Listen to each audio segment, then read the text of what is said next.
함께 말씀 나눠보려고 합니다. 이번에는요, 10살. 좀 넘은 아이 사연인 것 같아요. 현재 이 부모님께서는 외동딸을 키우고 계시대요. 10살쯤 아이가 학교에서 친구들과 대면을 잘 안 하고 친구들에게 먼저 말을 걸거나 하지 않고 친구들 눈치를 많이 보는 상태인데요. 그게 엄마가 북한 사람이라고 알려질까봐 해서 아이가 눈치를 많이 보는 것 같다고 하셔요. 왜 그런 생각을 하는지 물어봤더니 자기를 친구들이 우습게 볼 것 같아서 먼저 친구들에게 말을 걸지 않는다고 했어요. 학교에서 친구들이 자기를 따돌리는 것 같은 경험을 하고서 아이가 더더욱 자존감이 없어진 것 같습니다. 속상해하는 걸 보고 너랑 안 놀아도 괜찮다. 그냥 무시해라. 친구들이 뭐라 안 했는데도 친구들 눈치를 보지 말아라. 이렇게 말해주고 나서는 남들 눈빛과 너의 감정에 먼저 치우치지 말고 이성적으로 생각해라 라고 말해주셨대요. 그래도 딸에게는 친구들과의 관계에서 주저하는 부분이 여전히 많는데요. 자존감이 낮아지고 친구들 관계를 어려워하는 경우에 엄마로서 어떻게 해줘야 하는지 고민이라고 하셨어요. 일단 이 사연을 읽으면서 저는 어머니가 정말 씩씩하신 분이시구나. 그리고 되게 이성적이시다. 그래서 아이의 속상한 부분에 대해서도 되게 단단하게 너가 이렇게 하지 마라. 뭐 그렇게 할 필요 없다라는 선명한 솔루션을 주고 계셨던 것 같아요. 그런데 한편으로는 이런 생각이 좀 들었어요.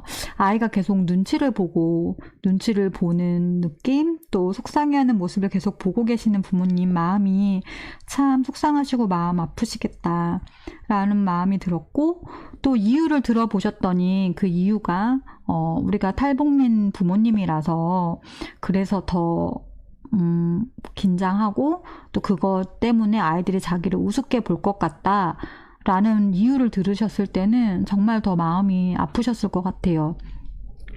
근데 저도 이제 북한 이탈 주민분들을 대상으로 상담도 하고 또 탈북민 대상 상담을 하시는 상담자들을 교육하는 전문가 활동을 지금 이제 꽤 오랫동안 하고 있는데 탈북의 과정은 결코 쉽지 않잖아요.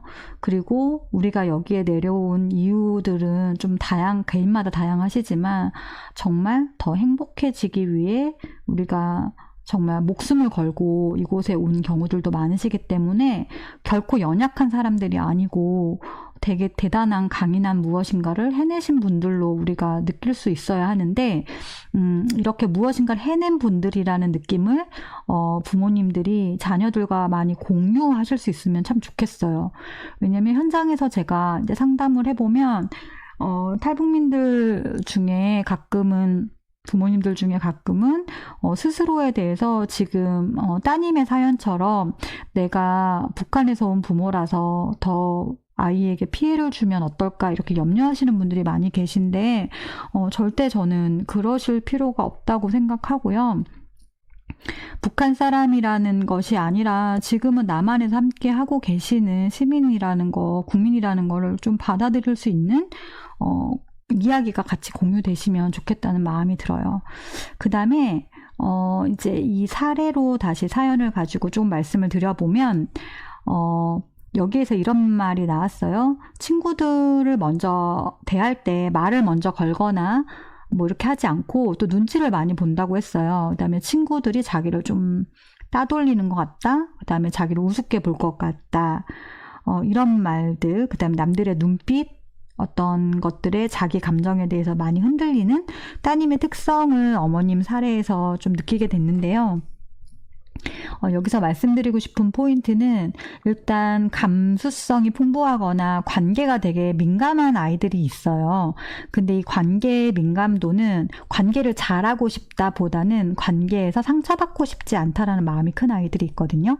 그래서 상처받고 싶지 않은 마음 때문에 먼저 다가가지 않는 것을 선택하는 아이들도 있다는 걸 좀 기억해 주시면 좋겠어요. 근데 그러면 그것이 소극적인 거냐? 라고 한다면 그건 아니고 내가 상처받기 싫어서 어느 경우에 더 안전한 방법으로 먼저 다가가지 않는 걸 선택하는 전략이라고 좀 이해해 주시는 것도 필요할 것 같아요. 그래서 자신을 우습게 보지 않았으면 하는 마음도 사실은 되게 소중한 거고요. 그 마음을 지키고자 하는 아이의 생각을 좀 응원해 주시고 격려해 주시는 게 먼저 필요할 것 같아요. 그리고 어머님의 말씀처럼 뭔가 감정에 치우치지 말고 이성적으로 생각하거나 또 그냥 무시해라. 친구들이 뭐라고 안 했는데 눈치 보지 마라. 이렇게 말씀해 주시는 게 되게 좋은 솔루션 같기도 하지만 적어도 따님은 그 방식으로 소통하고 있는 특성이 아닌 것 같아요. 이 친구는 누군가의 눈빛 하나에, 말투 하나에, 손짓 하나에 자기의 초대가 됐는지 안 됐는지 하나하나가 사실은 내가 이 그룹에 소속될 수 있는가, 나를 좋아하는가 싫어하는 거에 대해 상당히 민감하고 예민하게 그걸 느끼고 받아들이고 있기 때문에 어머님의 이러한 표현들이 아이에게는 쉽게 납득이 되거나 적용해 볼 수 있는 솔루션은 아닐지 모르거든요. 그래서 조금은 다른 방식의 설명을 좀 해드리면 좋을 것 같아요.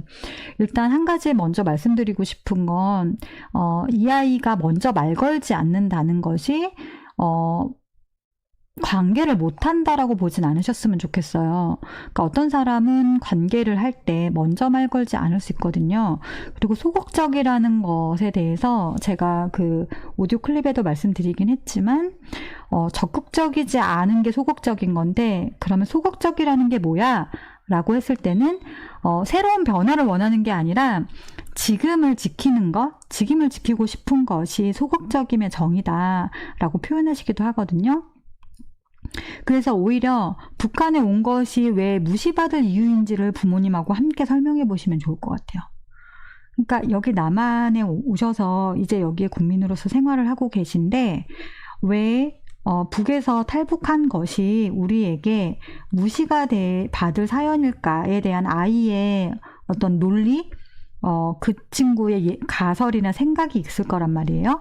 그 생각을 들어보시고 실제 현실을 어머님, 아버님께서 좀 설명해 주시면 좋겠어요.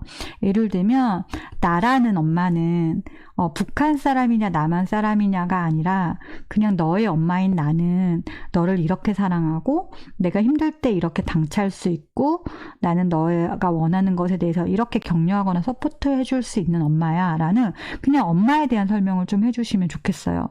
그래서 북한 엄마가 아니라 그냥 너의 엄마라는 이름이 조금 더 말씀해 주시면 좋을 것 같고요. 그 다음에 이 아이가 정서적인 교감이나 그런 교류가 되게 중요한 아이로 보여요. 그래서 어머님의 이상적인 방식이 오히려 집안에서도 좀 외롭고 격려받지 못함, 때로는 위로받지 못함으로 전달될 수 있으니까요.